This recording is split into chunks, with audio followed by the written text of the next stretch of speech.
अस्सलामु अलैकुम वरहमतुल्लाहि वबरकातुह। बिस्मिल्लाहिर्रहमानिर्रहीम। एक दफ़ा एक औरत सल्तनत उस्मानिया के सुल्तान अब्दुल मजीद के पास मुकदमा लेकर हाजिर हुई और फरमाया, सुल्तान मुअज़्ज़म, हमारे गांव के काजी के पास मैं एक मुकदमा लेकर गई थी ताकि काजी साहब इंसाफ पर मबनी फैसला करके मुझे इंसाफ दिलाएं। लेकिन बदकिस्मती से मैं जब काजी साहब के पास गई तो उस वक्त काजी साहब अकेले मौजूद थे। काजी साहब मेरा हुस्न देखकर पागल हो गए और इसने मुझे बदकारी की दावत दी। मैं एक नेक और पाक बाज औरत हूं और मैंने काजी साहब की दावत को ठुकरा दिया। फिर काजी साहब कहने लगा, तुमने अगर मेरी बात ना मानी तो मैं फैसला तुम्हारे हक में देने की बजाय तुम्हारी मुखालफत में दे दूंगा और इसके नतीजे में तुम्हें बड़ी से बड़ी सजा मिलेगी। सुल्तान अब्दुल मजीद ने इस औरत से पूछा, पहले ये बताओ तुम्हारा मुकदमा क्या था और तुम काजी साहब के पास क्या मुकदमा लेकर गई थी? तो वो हसीनो जमील औरत कहने लगी, सुल्तान मुअज़्ज़म, एक दिन में खैमे में दोपहर के वक्त बैठी हुई थी और मुझे बाहर घोड़ी की आवाज सुनाई देने लगी। मुझे ऐसा लगा कि मेरी पड़ोसन की घोड़ी जो हमारे खैमे से कुछ फासले पर बंधी हुई थी वो किसी तकलीफ में है। जब मैं उसके करीब गई तो मुझे पता चला कि घोड़ी प्यास की शिद्दत की वजह से चिल्ला रही है। मैं सीधा अपने खैमे के अंदर गई और पानी वाला बर्तन उठाया और जाकर घोड़ी के आगे रख दिया। घोड़ी प्यास की शिद्दत से बहुत कमजोर हो चुकी थी। इसने फौरन सारा पानी पी लिया, लेकिन बदकिस्मती से इस पानी में कुछ ऐसी जहरीली चीज गिर गई थी। इस पानी को पीते ही फौरन घोड़ी की मौत वाक़ई हो गई।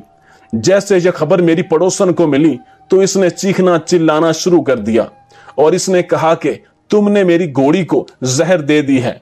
मैं इसे बताने की पूरी कोशिश करती रही कि मेरा ऐसा कोई इरादा नहीं था, मैंने तो सिर्फ इसको पानी पिलाया। मुझे नहीं पता कि घोड़ी की मौत कैसे वाकई हुई। यह सुनकर मेरी पड़ोसन ने मेरे खैमे के पास मेरी अपनी बंधी हुई, मेरी कीमती और मेरी सबसे ज्यादा प्यारी घोड़ी बंधी हुई थी, वो आकर इसने खोली और कहा, जब तक तुम मेरी घोड़ी की कीमत अदा नहीं करोगी उस वक्त तक तुम्हें तुम्हारी घोड़ी नहीं मिलेगी। और यही मैं मुकदमा लेकर काजी साहब के पास गई और कहा कि आप इंसाफ पर मबनी फैसला करें, क्योंकि मैंने जानबूझकर इस घोड़ी को जहर नहीं दी। ये एक गलती थी या फिर एक हादसा था। जब मैं काजी साहब के पास गई तो काजी साहब अदालत में नहीं थे। मुझे मुहावजों ने बताया कि काजी साहब कबीले जा चुके हैं। मैं सीधा काजी साहब के खैमे के दरवाजे पर पहुंच गई। फिर काजी साहब की इजाजत पर मैं अंदर चली गई। मैंने काजी साहब को अपनी बात तफसील से बताई, लेकिन काजी साहब मुझे देखकर मेरे हुस्न का दिल दादा हो चुका था और मेरे जिस्म को ललचाई नजरों से देखने लगा। फिर काजी साहब ने कहा, अगर तुम मेरे साथ बिस्तर पर कुछ वक्त गुजारो तो मैं तेरे हक में फैसला दे दूंगा। जब मैंने इसकी दावत कबूल नहीं की तो इसने खैमे का दरवाजा बंद करके मुझे रस्सियों से बांधकर मेरे मुंह पर कपड़ा बांधकर मेरे साथ जबरदस्ती जना किया। जब मैं खैमे से बाहर निकली और चिल्लाने लगी कि काजी साहब ने मेरे साथ ज्यादती की है, तो उल्टा इसके सिपाही ने मुझे धक्के देकर वहां से निकाल दिया। मेरे पास इंसाफ लेने के अलावा और कोई चारा नहीं था, इसलिए मैं बड़ी मुश्किलों से आपके सामने हाजिर हुई हूं। यह सुनकर सुल्तान अब्दुल मजीद ने कहा, तेरी बात बिल्कुल दुरुस्त है, लेकिन तुम्हें अपना फैसला किसी शहर के काजी के पास लेकर जाना चाहिए था, ना कि एक सुल्तान के पास।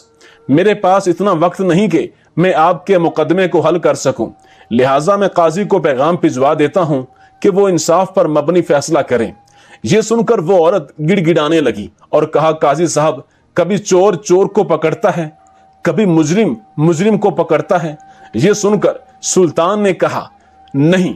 तो फिर वो औरत कहने लगी, सुल्तान मुअज़्ज़म, अब आप ही बताएं कि एक काजी दूसरे काजी की मुखालफत में कोई फैसला कैसे देगा, और दूसरी तरफ एक आम औरत है। यह सुनकर सुल्तान मुअज़्ज़म ने फरमाया कि अगर ऐसी बात है तो मैं खुद ही तुम्हारा फैसला कर देता हूं। दोस्तों, यहां आपको सल्तनत उस्मानिया के अजीम सुल्तान के बारे में बताते चलें। आप सल्तनत उस्मानिया के 31वें सुल्तान थे, जिन्होंने 2 जुलाई 1839 को अपने वालिद महमूद सानी की जगह तख्त संभाली थी।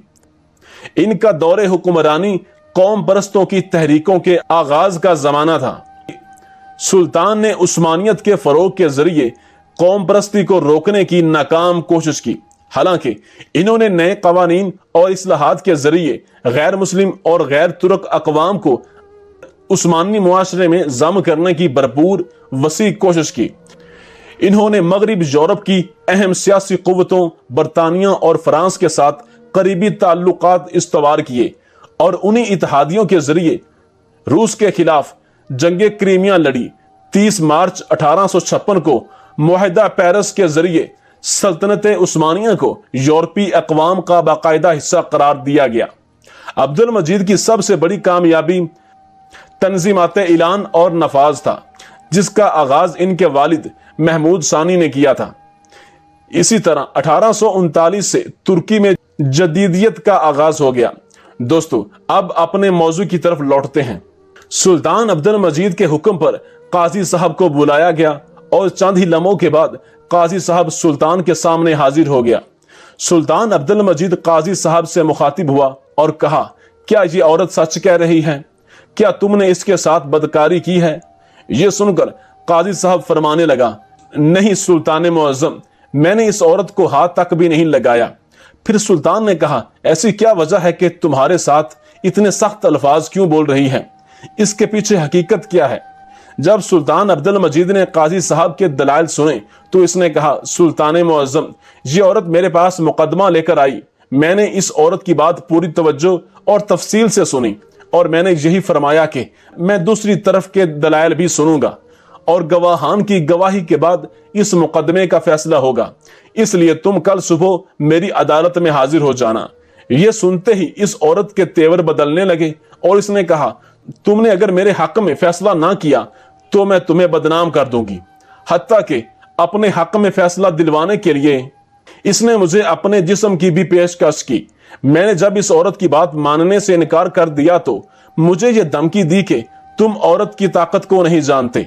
मैंने इससे बार बार कहा कि मैं दोनों तरफ के दलाइल सुनने के बाद इंसाफ पर मबनी फैसला करूंगा, लेकिन ये औरत जानती थी कि यह गुनाहगार है और इसने वाकई अपनी पड़ोसन की घोड़ी को जहर देकर मारा है, क्योंकि इसकी घोड़ी पड़ोसन की घोड़ी से कमजोर और कम खूबसूरत थी। इसलिए यह उससे हसद करती थी और उसे डर था कि फैसला इसके खिलाफ आएगा और इसलिए यह मुझे धमकियां देने लगी। जब मैंने इसकी बात नहीं मानी तो इसने ये मुझ पर घिनौना इल्जाम लगाकर आपके पास आ गई। आप चाहें तो कबीले वालों से पूछ लें या खैमे के दरवाजे पर मौजूद मुहाफिजों से मालूम करवा ले। ये सुनकर वो औरत कहने लगी, सुल्तान मुअज्जम, वो कबीला इसका अपना है, ये उस कबीले का काजी है। और बात रही मुहाफिजों की, क्या वो अपने सरदार के खिलाफ गवाही देंगे? इसलिए मैं दोनों बातों को नहीं मानती कि अब आप ही बताएं कि एक औरत अपनी इज्जत को खाक में मिलाकर किसी मर्द पर इस तरह का घिनौना इल्जाम लगा सकती है क्या? और वो भी इतने बड़े काजी पर। अब सुल्तान अब्दुल मजीद दोनों के दलाइल सुन चुका था, लेकिन सुल्तान की समझ में नहीं आ रहा था कि इनमें से कौन सच्चा है और कौन झूठा। इस औरत के पास ना कोई सबूत था और ना ही काजी साहब के पास कोई ऐसा ठोस सबूत था जिससे इन दोनों में से कोई भी बेगुनाह साबित हो सके। थोड़ी देर सोचने के बाद सुल्तान अब्दुल मजीद ने हुक्म दिया कि एक बड़ा सा बर्तन लेकर आओ। सुल्तान के हुक्म पर एक बड़ा सा बर्तन हाजिर किया गया। फिर सुल्तान ने हुक्म दिया कि इसमें चश्मे का साफ शफाफ और पाक पानी डालो। बर्तन में आईने की तरह शफाफ पानी डाला गया।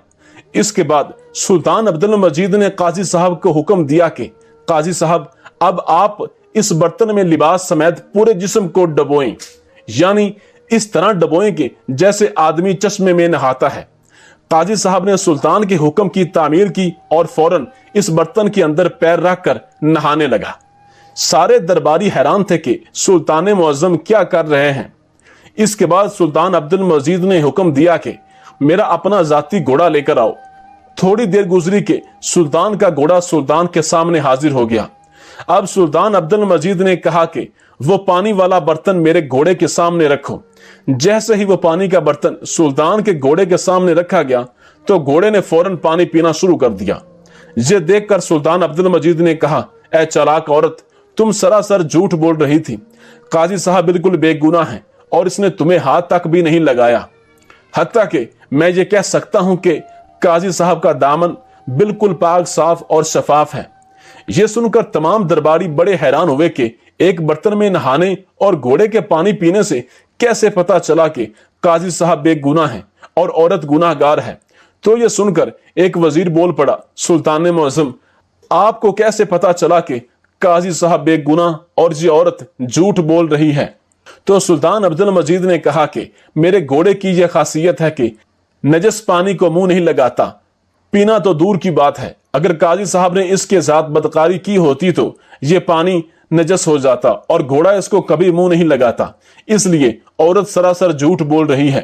اس کے بعد سلطان نے اس عورت کو کہا کہ اپنے الفاظ میں تم سارا سچ بتا دو، ورنہ تمہیں ایسی سزا ملے گی کہ تم اوروں کے لیے نشان عبرت بن جاؤ گی۔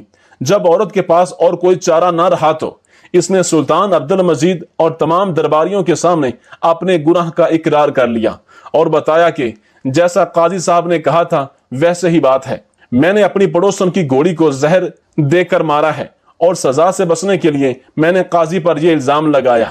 اس کے بعد سلطان عبد المجید نے فیصلہ سنایا کہ گھوڑی کے قتل کے عوض تمہیں گھوڑی کا جرمانہ ادا کرنا ہوگا، اور ایک معزز اور نیک ایماندار قاضی پر گھناؤنا الزام لگانے کے جرم میں تمہیں 1 سال کے لیے زندان میں ڈال دیتا ہوں۔ اور اسی طرح سلطان عبد المجید نے نہایت ہی عقل مندی کے ساتھ اس عورت کی چالاکی کو پکڑ کر قاضی صاحب کو انصاف دلایا اور عورت کو اپنے پایہ انجام تک پہنچا دیا۔